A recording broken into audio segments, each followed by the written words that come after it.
ASECA beret lek tahe do ar ona ASECA are abo joto ponot rin hor miti chanda latare duruk lek bonai ar noa ASECA khonge abo sauta lakchar samhet lagi kami laga uni jahan lekai ayur let bona sutu let bona ona do oho go hini jua ona te aiswa ASECA jahan enem mena ona do di damana kan dia ona saute ASECA kon sagen sakam odogok kan tahen noanya menang lekti do ASECA kon sagen sakam ar nawa sagen sakam odogok kan tahen ona tala deho adigan onolia bo benawa kana ar ona ASECA kon inho udel nyama kat dia ona saute Odisha re tahe kana Odisha Santali Writers Association ona ho in adigan udgo emaka binya samhet sala jorau lagi ona khatir in tehen ona ko khatir ke tehen node ape samangri tingu dareya ka tobe noa aiswa sala All India Santali Writers Association sala inya jorau do hane ehop khonge 88 re jaha tiso ehop ena 89 khonge indo noa sala jorau minanya ar noa aiswa ge indo urume emaka dinya mit onolia kana nyante khali isumung do banga inlekan ko adi horge aiswa do urume emaka kwa onolia lekate cekate aiswa renang program sermare mitho huiwa onage joto onolia da dalam chene lekale koyo horka tiso aiswa rimil angona bangma aiswa renang conference huiwa arone alea puthi potoble udhwa যখন আইসওয়ারে মিল আঙ্গনা যে conference হুইয়া পুথি কথা মুধেও লেখান আলিয়া তেতাং মারতকো কান তাহে দো আর নড়ে গেলে সাপড়া কান তাহে দো যে দোসার সেরমা আর হো চেলেকাতে পুথিলে ছাপায়া আর নড়ে হেজ কাতে লে উধেওয়া ওনা আলিয়া মিটি টার্গেট তাহে কান তাহে দো আর নিতো হো ওনা দো মেনা গিয়া তবে ওনা লই সদরেয়া নড়ে বাতে কম হড় বেবো সেটরা কানা জাহাঁ তিনা হড়ি ñel ñamet bana eman etketene ho mena situng din ho mena tobe aiswa program re jodi tiso setter bai hui daria eman teman etketone kote je hormo ko kharap len khan ona khatir ho mone ji re adi se yego tahe je mane aiswa le kana program re nuna marang program re bai setter daria ta ma do inya aikeu kana kale jahay ko samhet pe dulada unku ho unka ge pe bujheu gya ikhan netar do okto adigan bodolena আর অক্তসা মনকা হই হিসিন হো বদলেনা আর only তো মনে হো ওনালেকাতে বদল ইদিন তাকুয়া যাহাই অনলিয়া কো আইসওয়াই বেনাও লেকুয়া বেনাও কাকুয়া উরুমে এমাকা কুয়া উনকু নিত নোয়া আইসওয়া বাকো কুসিয়া কানা আর বাকো কুসিয়া কানতে নোয়া খন কো সাহা কানা আর মিটি গাওতা কো বেরে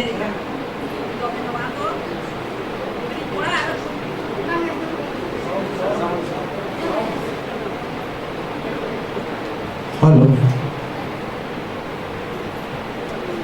Tobe jahay ko nawa gauta ko benaw ya unku do ora araput kami kana bako bujhau dareya kana mit gauta beret kate ona hara burui ona joton kate hara ar ona tingu dolho lagat do tina kurumutute kami huyua anodi lei do hoya noa aiswa enang khon nidhabi no juan re seteren gya pegel pun sermai huyan gya node setero dhabite jahay ko enem mena jahay ko kurumutua ka unku ko badaya miti gauta tingu do hoy ar gota ponotrin joto onolia ko mithen ko do tina muskil kami kana ar noare akwa tina enem mena onde khon ge abo bo bujheu dareya ar ina bo badai ka ama noa aiswa mena mente abo ASECA mena mente abo sahitya academy re ho recognition bo nyama ka ar sahitya academy re nang jaha subidha mena ona nit abo bo nyamia ma ban khan ape joto hor uihar pe tina onolia unka santar re mena kona jahay abo taka puisa khoroj kate eta ponot sen kate abo bo program dareya ona khatir noa aiswa enem no abo tisom babo hiring daria anu aiswa mena amente abo jaha ge dabi jaha ge bo dohoe che jaha tire university re okare lagti kana che college re okare lagti kana jaha ko abo ko kamiya amku ko badaya je no aiswa na tina महत्वता मेना आ tina importance sa no gauta re na chekate jaha re lagti abo ko kuli ape gauta tape mena upuri jan oka khon jahana dabi bo doho ya nak jahar ge dabi doho kan no aiswa pasta khode dabi hom bo doho dariya kana anwa aiswa ga ti certificate e mabon kana je abo do bo onoliya kana abo do bo khondron diya kana আর নোয়ার কোন যদি আবু উরুম বাবু জামা আবু তো বাড়ে যে ওকই কলিব না body certificate তো আবু দরকার ওনা সার্টিফিকেট বানখান তো আবু ওকারে বাবু সেটা দাঁড়িয়ে আবু ওকই হম বাকো ঠিক দাঁড়িয়ে আবু না তো নুই তো বডি সান্তার অনলিয়া কানায় যে খন্দরন দিয়া কানায় মেনতে আদো ওনাতে যাহাই কো নোয়া গাওতা কোন কো সাহা কানা আর মিটি গাওতা কো বেনায়া ওড়া রপুট কমি কো কমিয়া ইন তো উইহারা যে মিট অনলিয়া লেকাতে মিটি অনলিয়া যদি নোয়া আইসা কোনে সাহা কানা নোয়া গাওতা কোনে সাহা কানা সরিগে উনি তো পালে তো যদি কোন হয় সাহা কানা নোয়া তো ইঞ্জা এইকো নান কাথি লেইয়া আর মিট গাওতা কো বেরে রাখা তাবনা जुआन অনলিয়া কো पछिला सेरमा बेसती जुआन को ᱧᱮᱞ ᱠᱚᱣᱟ আর মিট গাওতা কো বেরে রাখা जुआन অনলিয়া কো আদো ওনা তো আড়ি ভাগি কথা কান গিয়া গাওতা কো বেরে তো লক্তি কান গিয়া তবে আইসায় হারা বুরু কেত কোয়া হারায় না কো নিত উনকু হ আকো হর কো ᱧᱮᱞ ᱡᱚᱝ ᱜᱮᱭᱟ আর উনকু হতেতে যদি আবো সামহে লাফাংতে সেটার দাঁড়িয়ে আয় আর হো সামহে তাবো কিসেনোয়া ওনা যদি আকো উইহার মেনা আর কো কমি দাঁড়িয়ে ওনা লেকাতে তো ইন পাঁচটা খন উনকু সাগুন দারামেত কোয়া ওনা হো ভাগি কথা গে তবে অক্তমা পলম মিদি কানা বিস্তি দো বাই মিরোড়া ওনা কথা কো দো তাবো জাহা কান গে আইসা কথা গে মেনার Dora do aiswa ajak kami uni kami dia kami agu akai anwa aiswa do bai repudua nongka dorho katege tahena jaha tidak pemen re ho ni men ke itu do juan re setra kanai juan re setra kate do hor do ar bai repudua onka ge noa gauta honi to juan re setra kana jaha tidak ko rikai hona do ar repud do bai hu daria tobe noa jo barser ma abu jo babo program daria thain do নোয়া corona আজার খাতির ইকা ইন্দুন মেনা ওনা corona আজার গে আবো সামহে তো আরো বিস্তি চর্চা চুয়া বনায় চিকাতে নোয়া বার্সে না ভিতরে আইসওয়া নাম যাহা ব্রাঞ্চ অফিস কো ওড়িশা হুয়েন ওয়েস্ট বেঙ্গল হুয়েন ঝাড়খণ্ড হুয়েন নুকু কো অনলাइन प्रोग्राम अड़ी भगी को करावका चिकाते इन ओना प्रोग्राम करे सेलेडिंग ताहिया कना ओना प्रोग्राम को नेलेया जो तो भगी को प्रोग्राम का और नोआ को छड़ा कते जदी ओकार को प्रोग्राम का ओना हो भगी गे और ओना सावसाते जहां कॉलेज कोले तबो संताड़ी सब्जेक्ट ना मेना संताड़ी को पढ़ाव कना उनको को ऑनलाइन प्रोग्राम जहां वेबिनार को कराव का उनको को अड़ी भगी प्रोग्राम को कराव का ओनाते इन पास्टा को ते उनको जो तो सारहाई चाला को कना আর ইন খোজোয়া আইসা হুয়েন আর বানখান কলেজ হুয়েন করোনা চাবাইনা মেনতে ওনা প্রোগ্রাম কো আলো হপিদো মা ওনা তো নঙ্কা কে তাহিন মা ওনা তো নোয়া খাতির লইয়া যাহা তিস ওনা প্রোগ্রাম কো হুয়েনা খালি ভারত রিন দো বানা ভারত বাহিরে রে যাহাই সান্তাল কো মেনা কোয়া উনকু কো নোয়া প্রোগ্রাম রে কো সেলে আকানা ওনা খাতির নোয়া কমি যদি নঙ্কা কে চলুয়া তালারে উনকু কো মেনা বানা আলো কো উইরে লেগিয়া আর উনকু হো মানে বো লাইভ মেম্বার কোয়া নোয়া আইসা কনফারেন্স তে হবো হুয়া কোয়া যে লেকাতে বাহিরে দিশম রে তাহে কাতে হো উনকু নড়ে বো জোড়া দাঁড়িয়া কোয়া আইসা ওনা হয় রিকেমা আর মি কথিন মেনিয়া जुआन কোয়া কথা जुआन को के उनको के आबरिन भिनन काना को उनको के जो तो आता बिना को सामड़ावा तबे नोआ जुआन को जहां जेले कोआ उनको को एने से আর হেডি পর্ব বেস্তি কই নুইয়া তবে ওনা হেডি পর্ব সে কো মুহনা কান খাতির আকwa जुआन দাড়ে নোয়ারে কো খারবা গড়ি কা কানা আর আকwa আগাম তো কো nyuter কা কানা আর হবো ñeleya যে ওড়িশা খনাপে মানন্ডে ঝাড়খণ্ড বিহার বেঙ্গল গোটা পড়ারিন মেনা আপে গিয়া ওনা করে হুয়ু কানা যে বানা ওড়িশা রে না কথা গে না ওড়িশা যাই ñel কা আমি লইয়া ওড়িশা রে না অন্তু করে তো নিতো প্রাইজ জম হুয়ু কানা গেট টুগেদার হুয়ু কানা प्राइज जो हुयुग कना ओना सामते ढबुल एने हुयुग कना खाली ओंदो को एने ढबुल पता छटा पे सुनील बाबू दिन के लेके गया ओना कथा और स्पोर्ट्स को हुयुग कना ओने तो होड़ को उना को भुरुआ तेहे जुदी उना एने हुई को आर नोडे पाले तो आर होड़ को जारवा को सामने रनम चर्चा हुयुग कना मिनते नोडे दो निना होड़ को सेटरा कना सितुंग हुयन जब हुयन धारे छापा हुयुआ धारे ढबुल हुयुआ ओंडे दो होड़ को सेटेरो गया एक सामने अखड़ा दो बाबो सेटेरो कना इया बेन कथा दो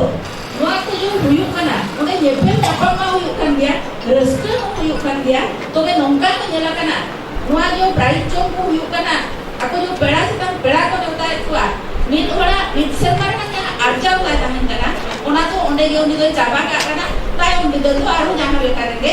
इनके के ताहिन कना अतो नोआ को के इनको ना उन्होंने करके जो उन्हा के दिन ले या पाची हम नोआ को ओल लेखा उन्हा लेकाते ako को सुधर वाजे ako ना अर्जाव ही उन्हें को दोह का खा दिनन दिदल उनको दो ओना को भी जोन करते को असूल वाहना ओना ते अथवा ने सरे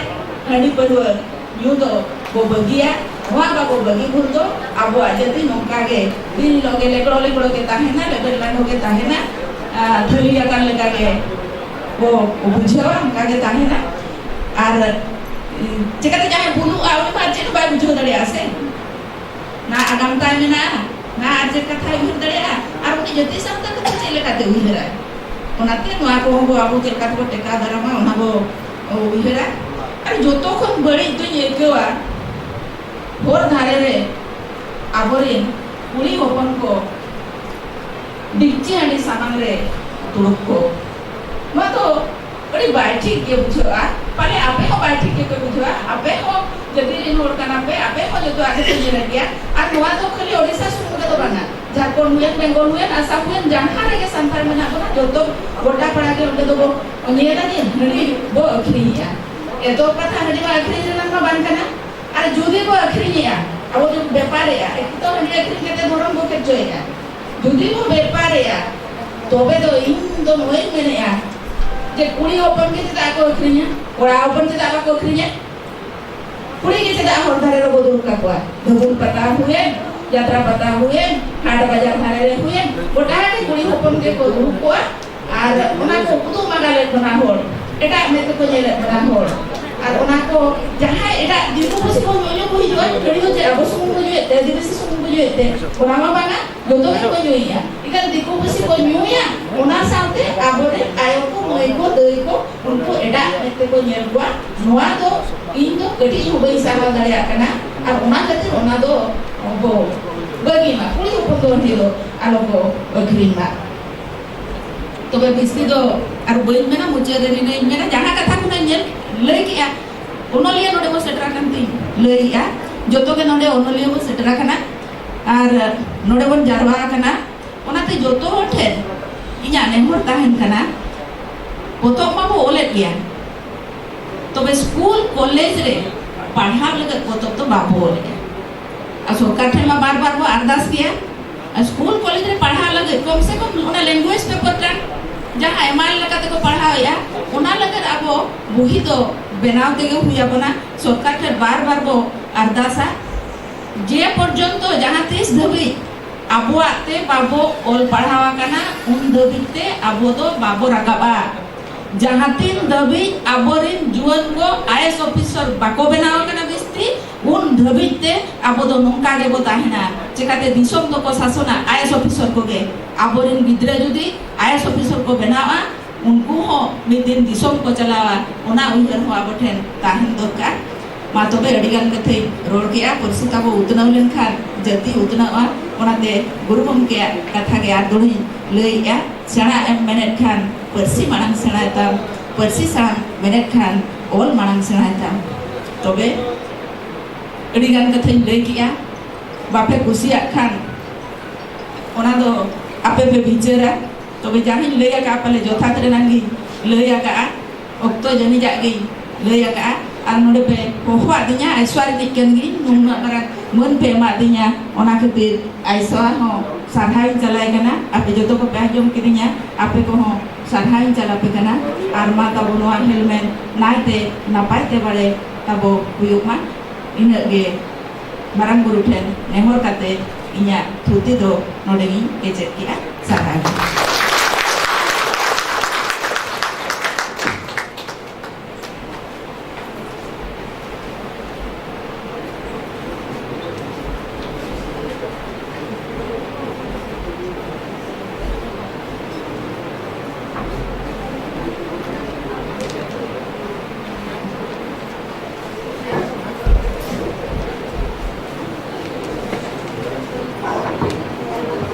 Halo, kita boleh jawab kita. Padma Shri Damanti Besra Putih. Adi Moj, Adi Tishuti se Chala Puna. Nuale kate Aisha Pata se Khor, Pata se Khor. Aina Sarhau, ar Gunpana Johari Chala Kari. Itu to Noa akhari jalai kata puna teya ada udhoye abaran peda manatai Konar Handam MP Jharkhand West Bengal then Kandala mate amatu ki arti bonita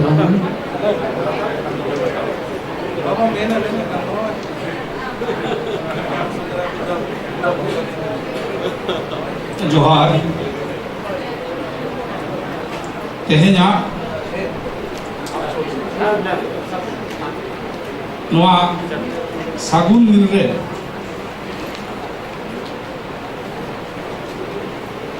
नोआ इसवा पेगेल पूर्णना हिलमिल रे Mick बार कथा role लहा रे एतोहब रे अकोय बाहा माला बन चालाट को आबरेन लेलिखान God जोहार दिनम गॉड जोहार नाम लेकान हर को रामदास टुडू रेस्का पंडित रघुनाथ मुर्मू साधुराम चाँद मुर्मू नुकु सानाम को जगह पे इना अजपा जोहार और ओना तायम गे सारहाव इन एमा कोआ आइसवारे नकय को गोमके को पार्से सूत्रे साउते एडवाइजर को साउते सनाम सहेद को जहां को नडे दो देला कते मीर बार कथा रोडना दाव पे हमका दिया आपे सांग दुलुब रेना सुजोग पे हमका दिया आपे होई पाटा से खन आडी आडी गुणमार जोहार चला बेकनी आडी आयमा कथा के बन आजम केदा साहेब बाकरा दो इन हो तबे तमे गाफरी तो बांग कनी तबे आइसवारना आडी आयमा हेलमेट रेगे नो आपे ओकारे तेहेन पे दुलुप कना ओनते रे दुलुप कते नोआ रेना कथा को अंजम ताहे नहीं और तेहिन तो नोआ रे दुलुप रेना सुजोगी नाम कदा ओना होते ते आइसवारन सलाम को के आरो मिदा सारा इन को तेहेन बांग बांगते 34 বছর पेगेल पुन शर्मा पारम हेजेना और बाड़ायाबन पार्सी सावहे धरम आरिचाली नोआ दो गाडा दाग लेका के लिजी चला करना नोआ ऑक्टो ऑक्टो नोआ रेना रूप रेखा नोआ रेना चुरी बदलो मतलब स्वाभाविक करना अब बन बाड़ाया अब बन आंजम कदा से बन लई बाड़ाय गया सावताली साहित्य से ᱥᱟᱱᱛᱟᱲ ᱯᱟᱹᱨᱥᱤ ᱫᱚ ᱟᱹᱰᱤ ᱢᱟᱨᱮᱭᱟᱱᱟᱜ ᱠᱟᱱᱟ ᱟᱨ ᱱᱚᱣᱟ ᱯᱟᱹᱨᱥᱤ ᱥᱟᱶᱦᱮᱫ ধরম করম ᱜᱮ ᱢᱤᱫᱴᱟᱝ জাতি ᱥᱮ ᱢᱤᱫᱴᱮᱱ কমিউনিটি ᱡᱮᱣᱮᱫ ᱫᱚᱦᱚ ᱠᱚᱣᱟ ᱛᱮᱦᱮᱧ ᱚᱠᱚᱭ কবি সাধুরাম চাঁদ মুর্মুᱣᱟᱜ ᱡᱟᱱᱟᱢ ᱢᱟᱦᱟ ᱠᱟᱱᱟ ᱦᱟᱱᱮ 30 ᱨᱮ 1305 16ই বৈশাখ উন অক্ত রে জানাম লেনায় অলো পড়াও বেশি যায় ভাই বাড়ায় ন ভাই দাঁড়ে কার রহ উন অক্ত রে আবো সান্তাল সাঁওতা রেনাᱜ হালত আবরা পরিবেশ সে আবহাওয়া যে ভারত দিশম রে সান্তাল কো চে লেকা বাঞ্চাও মেনাক কোয়া ওনা কো নেল কাতে গে আডি মনে জিবি রাগ লে তায়ায় তেহেন উনদিন পরে হো উনি বন উইহার কনা নোয়া খাতির তেগে উন অক্ত দো সান্তাড়ি পার্সি সান্তাড়ি ধর্ম করম সে আরিচালি যত লামাটক কান তাহেনা সান্তাল কো হর সান্তাড়িতে রড় বাকো রেবেন কান তাহেনা বই বইতে কো আট ইদিক কান তাহেনা আর উন মাতো ভারত দিশম পরাধীন দিশম তাহেনা राज राजा को तहना उनको सावताल को से आदिवासी को उनको आकोसान दुरुप तेगोरना योग्य के बापो मन को तहना और आदिवासी को खास करते अब यदि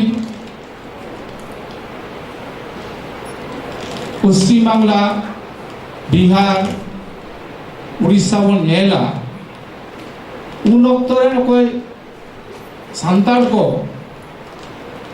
बई बईते संगी से को चला इदी का तहनामन में बीर गाजार से और अकोआ पारसी अकोआ धर्म करम नोआ को बांचाओ दोहो लगी किंतु चला से नुकु बांग इंग्रेज साला बांग जमीदार साला लड़ाई रेना दाड़ी तहन तकवा मेनखान उन अक्त हो आबोरेन अकोय मिदबार महापुरुष को तहलेना लई लेखान कवि साधुराम चाँद मुर्मू से पंडित रघुनाथ मुर्मू रामदास टुडू रेस्का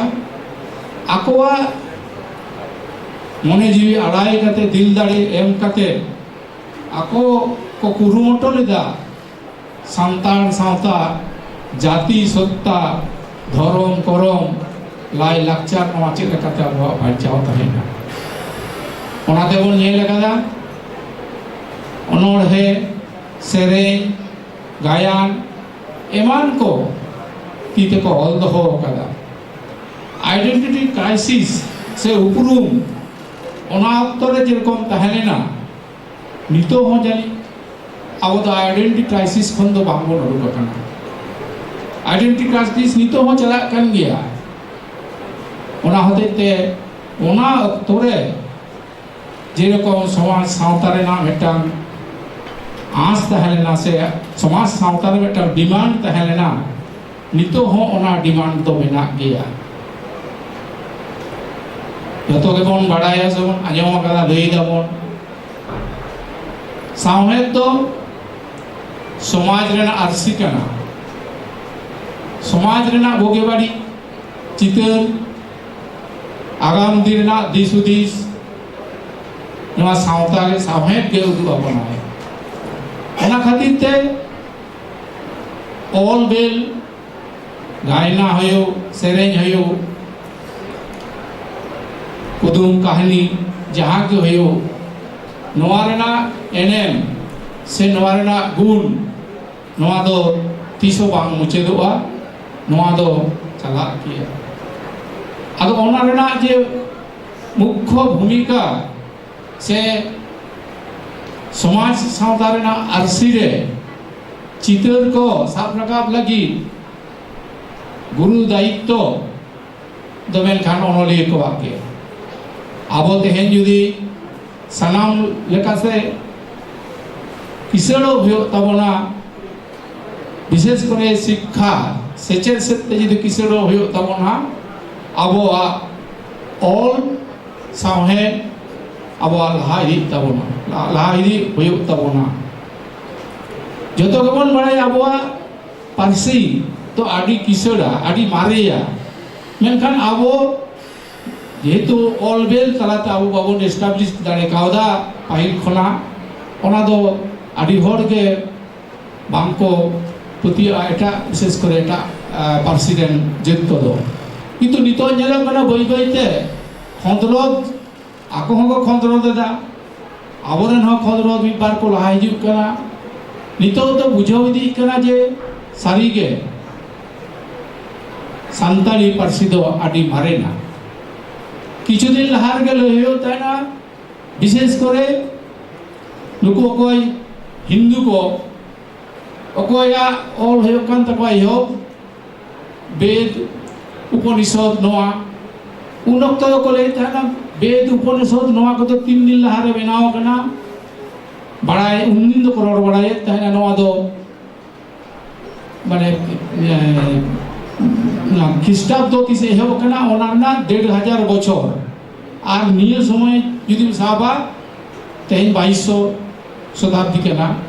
তার মানে 1500 প্লাস 2200 4000 বছর তাহলে বেদ রেনা বয়স সে সংস্কৃতি রেনা বয়স 4000 4500 লিও কানা কোকে বলে না মেনখান আর নয় বাপে বছর বিভিন্ন ইউনিভার্সিটি রেন বিভিন্ন ভারত দিশম রেন বাইরে রেন কয় কো হিস্টোরিয়ান को मेना कोआ रिसर्चर मेना कोआ उनको को लईदा विशेष करे हरप्पा মহেঞ্জোদারো রাখি গাড়ি নোয়া সভ্যতা দো 9500 বছর না কানা 9500 বছর যখন নুকু সায়েন্টিস্ট को लईदा খন্দরদিয় को लईदा নিতো তো कोई को 4500 বছর को डिमांडेड ताहना रिया सभ्यता दो से संस्कृति दो 4500 বছর কানা নিতো তো उनको ले को छुटो कना बांग नवा 10000 বছর तले কিন্তু আকোগে নোয়া को লাহারে তিনে को বেলে করা যত কে को लेदा যে সংস্কৃতি রিনা বয়স দো 5000 4500 কোন 5000 বছরের মধ্যে আদো নোয়া লেনা উদ্দেশ্য তো বেটাং কানা আবো যেমন নিতো পরিপ্রেক্ষিতে নিতোবা চিত্র আবো যেমন সাহেব যেমন অল রাখাবেদা অনগাগে কিছু নাগামিয়ে কো আবো লাহাজে তবনা রিসার্চ অকয় কো করাবে তবনা মইবাবু তাকো উनको উদ্গের হইব তবনা সারি কথা কো নিতো দ পাঞ্জা নাম হইব তবনা আর এস্টাবলিশ হইব তবনা আদিবাসী কোগে মহেঞ্জোদারো হরপ্পারে সভ্যতা को बनाव लेदा आदो मिटंग गे ये कना तेहेन जी अब भारतवर्ष रे बन भारतवर्ष रे ना कथा बन चित्ते या उयराबन भारतवर्ष रे प्राय 750 टी कोन चेतान जाति मेना बन आदिवासी के खाली एटा कमा बात दे आदो ओना मध्य रे है अब आदिवासी ले जे संतार के नित धाबितो सेचेते से ऑल बेलते लाहारे मेना बन आदो आबो नवा ऑल बेले लाहा रे मेना बन रे हो 3 दिन आबो नवा एकाडेमिकली माने सेचेट रे बांग बोल लाहा दाड़िया से आगु दाड़िया उन दिन तो किंतु आबोआ परिस्थिति दो उनका होता है आबो नाते सेचेट रे स्कूल खना कॉलेज दाबी यूनिवर्सिटी दाबी आबो सेचेट रे आबो सान्ताली साहित्य से सान्ताल इदी कते ऑलबेल को आबो ओंडे सेटेर हुई तबना तेहेन आबोआ इया दिसते दो सान्ताल पारसी निफुट गे जियड़ मेना नवा खातिर तेगे नुना दिन हजार हजार बछर आबो सान्ताल को किंतु एटा जाति रेन हरसाला बांगबन इंटरेक्शन बांगबन कराओ कदा ओनाते निफुट के मेना इंग्रेज आमल रे राज राजा को जखन को हेजना बाड़ाई गया बन नेल कदा बन नितो बन नेलेट गया अबुआ आदि आमदा सेरें दुरंग बांग्ला ते हुयुग कना बाखान आधा हिंदी ते हुयुग कना मेनखान नितो हम मिटन विषय तो क्लियर गया साफा गया ओना दो हुयुग कना अबुआ मानतार को अबुआ बिनती बाखेड़ को एखोनो किन्तु ओना दो निर्लगे मेना और नवा अबुआ नितो दो अबुआ को माने नितो दो उचित हुयुग कना अबोरेन ओनोलिया को वा हो उचित हुयुग कना अबुआ साहित्य निर्लगे बन दोहयमा अबुआ ओका को हिसरे खाटो गया बन विशेष करे एडुकेशन पार्टारे ओना को विषय को साब रकाब माबन तेहेन जुदी अबो सानाम सब्जेक्ट से साताम को अबो बन मने सान्ताली मीडियम तबन पढ़ाआ मेनखान सान्ताली मीडियम ना उपकरण ओका को टूल्स अबुआ तीरे बानुआ आदो ओनोलिया को ठेन गे नो दो अंगिबार तहेन कना नो टूल्स से नो सापा एडुकेशन पाहटा लगी रो कसकाप लगती कना ओना दो किंतु ओनोलिया के अंगिबार हाता हुए तको तेहे जाबोल मेटांग सब्जेक्ट पढ़ा कना बोन सान्ताली ते एमए करावे जाय बीए करावे जाय मेनखान एडु मीडियम रे दो आरो किछु लगती कना तेहन जमन क्लास सेकेंड ईयर धाबी माने 2008-9 खना सान्ताली मीडियम पश्चिम बांगला रे चला कना किंतु नुना बाड़ी हालत रे आबोरेन गिदरे को पढ़ा कना लैते बांग गानो चेदा आको ठेन कोरयुक्त टेस्ट बोई के बनो मैथमेटिक्स से एलखाम पढ़ा टेस्ट बोई बनो सामने जहां लगाते बेना कना मेनखान नागाम लेमे ओतनो लेमे जे कोता फिजियोलॉजी फिलोसफी नोआ ओना अबुआ बानुआ गिदरे को बांको जामे ना आपे मेटांग को चिंता दरिया मेटांग गिदरे माध्यमिक एमा उच्च माध्यमिक एमा कॉलेज एमा टेस्ट बोई बानुआ निजेते बांग्ला को हिंदी को इंग्लिश को तर्जुमा कते आज स्टडी मटेरियल बनाओ हुयुग कान ताया माचेद को हो इनके के स्टडी मटेरियल को बनाओ दा नोंका कते तो मेटांग एजुकेशन सिस्टम तो बांग चलाओ दाड़िया ओना होते अब नोआ पाटा हो दिस होदिस लागती कान तामना साउंडा आरो टर्मिनोलॉजी मेना साइंस लागी केमिस्ट्री पढ़ा जियोग्राफी पढ़ा ओना ना कुछ टर्मिनोलॉजी दरकार कना ओना को हो चल काते अब बन बनाव दाड़िया से बनाव बन ओना बन नेल दरकार कान तबना निय नि गोक्ताय देई के तबना सरकार उनी बन बहुरी या चल काते गोड़ो बन सरकार बाय गोड़ो रहो तेहेन अब जे परिस्थिति रे बन लाहा हिजु कना सेचे सेते ओना लगिते अब हो जदि बन कुरुमटोया अब हो जदि सरकार बन गोड़ोया ओना बन लई दरे जे आम नोंका कते लाहा में आले गोड़ो जान आदो नोआ खातिर ते ओनोलिया को ठन दो nya ये के अरदास कना कहानी कुदु ओनोल है नोआ को तो ओले दबन नोआ ना लाहांती दो अडी के होई कना नोआ साउते टेस्ट बोय जाते अब गिदरे को माने स्टडी मटेरियल बन एम दरिया को नोआ कथा हो चिंते तबन पे मिद बार समय नेला कना अक्तो रे नेल होई कना जे साहेन हो रविंद्रनाथ मेनाया से स्वामी विवेकानंद मेनाया और आबोरेन गिदरे दो जखन साहेन माने संताली को पढ़ा उल्टीन दो चेदा को पढ़ा किना अब अधिकार मेना अब इधर मेना रघुनाथ मुर्मुआ टॉपिक से दाड़िया साधुराम चाँद टॉपिक से दाड़िया सिद्धू पनुआ टॉपिक से दाड़िया मेनखान नोआ को ऑल दिल दो कोई करावा खाली ट्रांसलेशन लेखान दो मेटा एकेडमी दो बांग चला एकेडमिक्स दो बांग चला ओना होते अब नोआ क्षेत्र रहो अब ला होय तबना दोसार दो होय कना जेमन भ्रमण कहानी को मिडिल स्कूल लेवल लगी उनका कोनो टॉपिक्स के बांग जामो करता है तला उन्हारे ले भेज लगाई तमन ऐतिहासिक व्यापार ऐतिहासिक हीरो खाली एटा कास्ट्रल हीरो के चला आबरन हो ऐतिहासिक हीरो को कोई मेना को उनको अते बई बन बनाओ और नवा तो अब इधर हो मेना अधिकार हो मेना और नवा नितार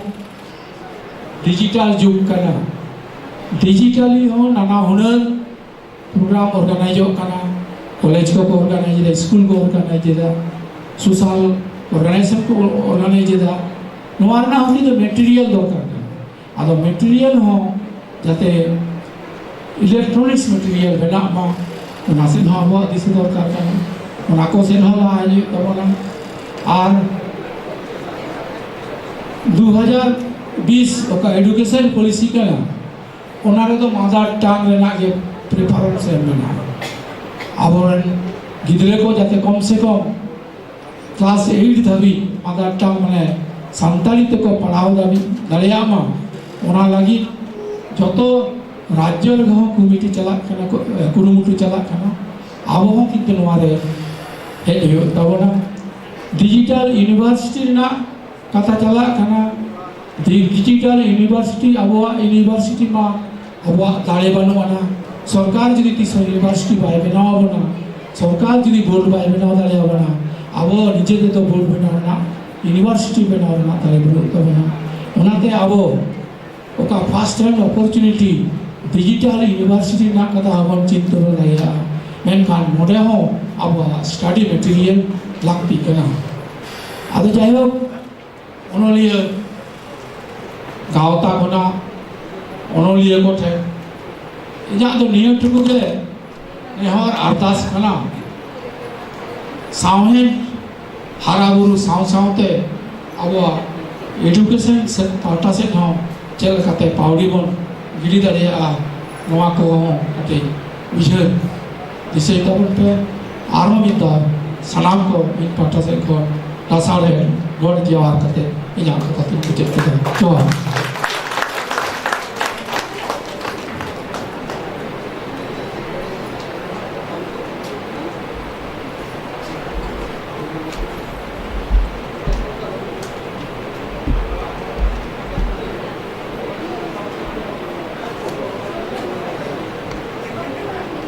अच्छा किछु दिन लहारे चलावे नामतारे बेतकुंदरी डाहिरे यूनिवर्सिटी बनाव बाखरा काउंसिल को दुड़ूब लेना आदो उनको को सेटे जेदा चेलकाते यूनिवर्सिटी बन बनाव दाड़िया नवा के मिटांग संदेश करना जोहार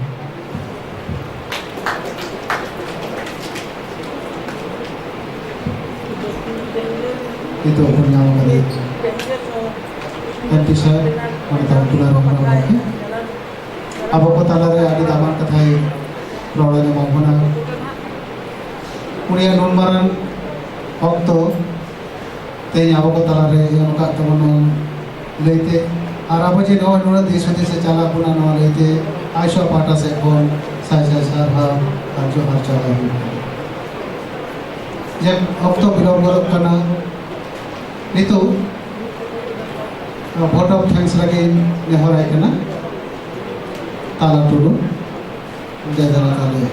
muncul kata vote of thanks nah kamu tahu ni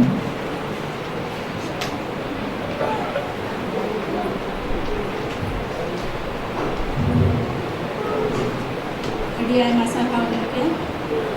ini mau kena rasa kau calu lagi tahu salam pun lahate तेन भारत जगत संताली उल्ली गांवता पाटा को छपड़ा वका पेगे पूना ना सेमा पुरो सामे चले इनी मारा केड़ा झाड़ग्राम मुंसेटर का अबु एमपी गुमके मानवता सुनार हेमरम गुमके सा उसूल मची दे दुको वका सलाम मनन केड़ा को इन पाटा को अडी अडी गुनान गोड जुहार इन तायो सामान मची दे दुको वका सलाम मनन केड़ा को इन पाटा को अड़ी अड़ी लासाने जोहार साउते सुर संगीन कोन सोर सेटर का सनाम सामे दुलड़िए आइसवा दोलदिए गोया मिसी को भारत जगत संताली ओनली गांवतारी सानाम सोहेदिए को एलडीएसएम कॉलेज कोरंडी रिन सानाम पठुआ कुड़ा कुड़ी को प्रेस मीडिया बिदा को सानाम आंजोमिया और निनिलिए को इन पाटा को मारान को दो बहुत जपा और जुहार और हुदिन को दो अंजले पेरे दुलर चो साराव चाल लाहाते मित उछन सेनेया तेहें आबो को तलारे पद्मश्री डॉक्टर दमयंती बेसरा सिटेन मिनाया आले भारत जगत नलिया गांवता पूर्वी सिंहभूम जमशेदपुर चांगा पाटा खन और जाहिर थान कुमुर पाटा खन मन चाल काते साराव चाल उना लगिते पार्षद गमके आयसवा पूर्वी सिंहभूम खन वीर प्रताप मुर्मू गमके और जाहिर थान कुमुर पाटा खन दय जोबा मुर्मू गमके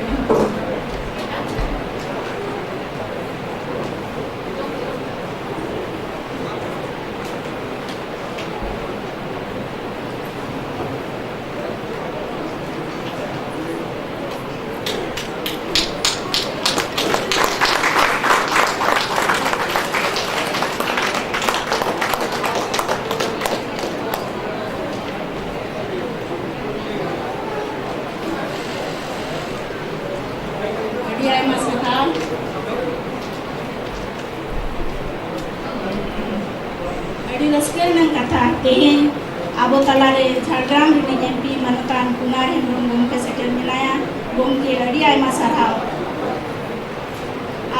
आमा बीर सिडू को तला खन दामान ओक्तो अंगो काते आले तलारे सेटेल काते नवा आखड़ा सखी सभा करा अड़ी आयमा सारहाव इन तायम सारहाव चालक तेहें आबो तलारे सेटेल आकान सानाम मनन पेड़ा को सानाम को अंतर मने खन अड़ी अड़ी सारहाव गमके आपे आपे दामान ओक्तो एम काते तेहें आसेनेले सार सगुन रे गुड़ो एम काते और सखी सेवा लगते अड़ी आयमा सारहाव इन तायम सारहाव चाल सेनेया सानाम सिर्फ आमेटिए को जहां दो भारत जगत संताली ओनलिया गांवता पाटा खुन चालेन मन सकाम आताम काते मानोत पे मानलिया जहां आकुआ सामेत कमी रे कुरुमुटु छुटो काते नोआ मनन ठाव को आमेटा काता इन तायम इन पाटा खुन और भारत जगत ओनलिया गांवता पाटा खुन आपे सानाम को साय साय सरहाव और मानवत जोहार अड़ी आयमा सरहाव सानाम साहित्य अकादमी शिल्प आमेटिए गमके को आपे हों अड़ी गौरव सावते इन पाटा खुन और भारत जगत संताली ओनलिया गांवता पाटा खुन अड़ी आयमा सरहाव और मानवत जोहार सारहाव चाल सिनेया सुर संगीन खन सेटेर आकान सानाम सावहे दुलड़िया और सावता दुलड़िया बयामसी को जहां को आकुआ दामान ओक्तो एम काते भारत जगत ओनलिया गांवता रेनाल सिनेले सार सगुन रे गोड़ो पे एम काता मैं धन्यवाद देना चाहूँगी तमाम प्रेस मीडिया के बंधुओं को जो हमारे प्रोग्राम को प्रत्यक्ष रूप से पब्लिक के समक्ष रूबरू करेंगे साराव चाल सुनिया तालमा कुमुटलिन सानाम गोमके को सावते सपड़ा कुमुटलिन सानाम गाते सोहेदिए को जहां नुआ आखड़ा नाय नापायार रस्कर रोमजते चाचलाव लगी सिंह निद कुरुमुटे को छुटो अकाना साराव चाल सुनिया अंतर गई मने कोन साराव साय साय साराव मानुतान सुखदेव मातो उनके जहां दो श्रीनाथ यूनिवर्सिटी नि पार्षद गमके कनाय जहां बड़ो बेगोर आबो तेहें नुआ सिनेले पाछे के चों सार सगुन को आ जहां आजा ओड़ा रे जे नुआ होल रे आबो कमी हुई रेना परमिशन एमात बोना और जहां को जुदी बांगुन न्यून दाड़िया का बनखान इकेन खोजवा और सानाम को गे इन पाटा कोन और भारत जगत ओनलिया गांवता पाटा कोन अंतर मनेते साय साय और मानव जोहार मैं ताला कुडू अब सानाम को सारहाव के मुझे एंता बो ओना लेकाते सानाम को नेहर तहन कना नितो तो अब मंजान नोडे कोन आड़गो काते लेंगा सब पास्ता चला तो पे हना मुझे धरी ट्रेन रे जमा ने व्यवस्था मेना सानाम को मंजान नुआ मंजान 1 घंटा तायम आरो नौका के नवा हॉल तेबन हजुआ नवा ऑडिटोरियम बन हजुआ आबो सेनेल रे पुइलु उतर का आखड़ा तबो साधु रामचंद्र मुर्मू चितान रे उनिया साहेब सिरजन चितान रे जहां आखड़ा सापड़ा रिया मेना ओना सापड़ा ओनाते नेहर ताहेन कना नित माजान काते उसरे से लेका लगो बन हजुआ मिट टांग मद रे ओना लेकाते अब आखड़ा मांग सन चला होय आधा घंटा तायम खान के चिकते अडिगान ऑक्टो वो गोहर अगू का अडी पलम ते एहब अकान तबवा